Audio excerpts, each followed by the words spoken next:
I'm David Mendel with the September 2009 MLS market update from HAR, and let's welcome once again our HAR Board Chair Vicki Fullerton. Thanks for joining us. Thank you. It's good to be here. It's always great to have you, and especially when there's good news to share. However, I think out of fairness, we really need to have a big old disclaimer that before we share some very positive numbers for the month of September, we need to point out that we're comparing this to September 2008 with our infamous visitor, Hurricane Ike. So really almost anything would stack up more positively when compared to that very sluggish September when a lot of our members' businesses were pretty much sidelined because of power outages, homes that couldn't sell because repairs were needed, and that sort of thing.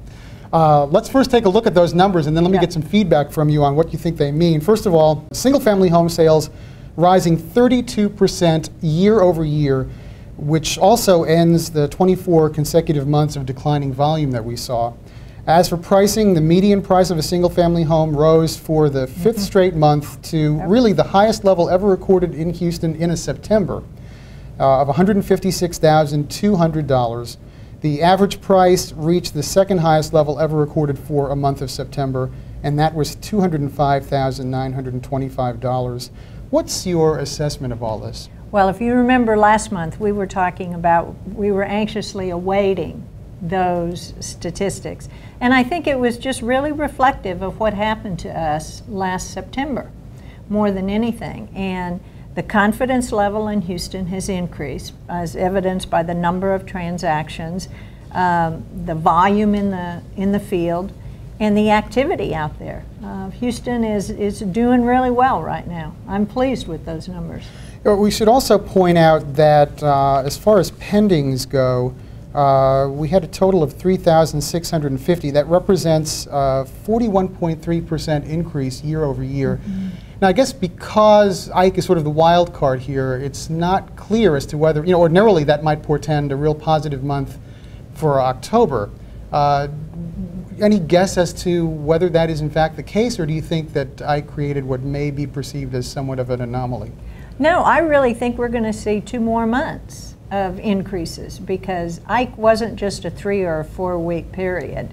It really impacted our final fourth quarter. And so I think that these numbers are going to be really reflective of maybe a better October and November.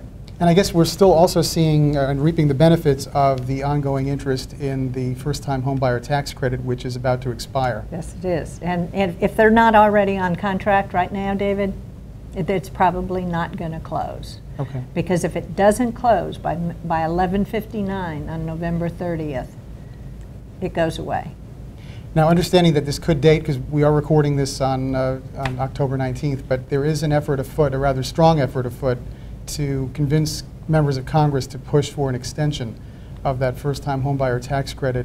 Is that still ongoing? Yes, it is. In fact, I leave tomorrow for a fly-in in Washington, D.C. The federal political coordinators who have members of Congress either on the Senate Finance Committee or the House Ways and Means Committee are going in to lobby for either an extension, an increase in the tax credit, or an expansion of the tax credit. So we're going to do a 24-hour fly-in to D.C. to see if we can get this expanded. Very good. Well, clearly this program has been effective, or there wouldn't be such a concerted effort to keep it going. I think a lot of our realtor members have been pleased with the response that it's had, at least in the Houston market.